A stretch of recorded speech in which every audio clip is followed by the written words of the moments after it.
સુરત જિલ્લાના ખેડૂતોએ આવતીકાલે ગાંધીનગર ખાતે યોજાનાર વિશાળ સંમેલન માટે જોરદાર તૈયારીઓ બતાવી છે। પાવર ગ્રીડની વીજ લાઇનના વિરોધમાં ગુજરાતના ખેડૂતો દ્વારા આ સંમેલન યોજાઈ રહ્યું છે। સુરત જિલ્લાના ઓલપાડ તાલુકાના વડોલી ખાતે મોટી સંખ્યામાં ખેડૂતો ટ્રેક્ટર સાથે એકઠા થયા હતા। આ ખેડૂત અધિકાર યાત્રામાં સુરત જિલ્લામાંથી 65 ટ્રેક્ટર અને આશરે 100 કાર સાથે ખેડૂતો ગાંધીનગર માટે રવાના થયા।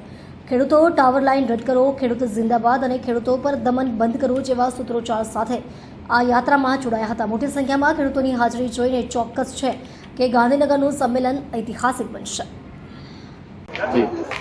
ગુજરાતમાં છેલ્લા 30 વર્ષથી ભારતીય જનતા પાર્ટીની સરકાર છે અને ભારતીય જનતા પાર્ટીની સરકાર ગુજરાતમાં ખેડૂત વિરોધી નીતિઓ બનાવી રહી છે।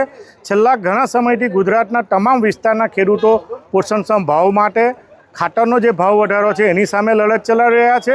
દક્ષિણ ગુજરાતમાં અને સમગ્ર ગુજરાતમાં પાવર ગ્રીડની જે વિવિધ લાઈનો જઈ રહી છે એમાં પણ મોટા પાયે ભ્રષ્ટાચાર કરીને ખેડૂતોને જે વળતર મળવું જોઈએ, વળતરને જમીન સંપાદનના કાયદામાં પણ એનો દુરુપયોગ કરી રહ્યા છે।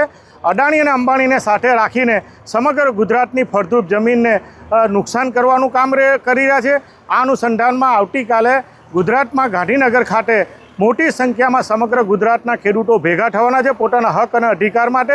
એ અનુસંધાનમાં દક્ષિણ ગુજરાતના તમામ જિલ્લાઓમાંથી લગભગ 2000થી વધુ ખેડૂતો ભાગ લેવાના છે અને એની શરૂઆતના ભાગરૂપે સુરત જિલ્લાના ઓલપાડ તાલુકાના વડોલી વાંકથી આજે કોંગ્રેસ સમર્થન કિસાન સંઘર્ષ યાત્રા સાથે સહકારી આગેવાનો, સામાજિક આગેવાનો, ખેડૂત સમાજના આગેવાનો ભેગા થઈને પોતાના અધિકારની લડતની શરૂઆત આજે વડોલી ખાતે કરી રહ્યા છે। પરિમલ પટેલ, સુરત જિલ્લા ખેડૂત સમાજ પ્રમુખ છું। આવતીકાલે એટલે કે 15 જૂને અમદાવાદના Shantipura circle SP ring road પરથી ગાંધીનગર મુકામે એક વિશાળ ટ્રેક્ટર રેલીનું આયોજન કરેલ છે। એ રેલીમાં 1111 ટ્રેક્ટરો ભાગ લેશે।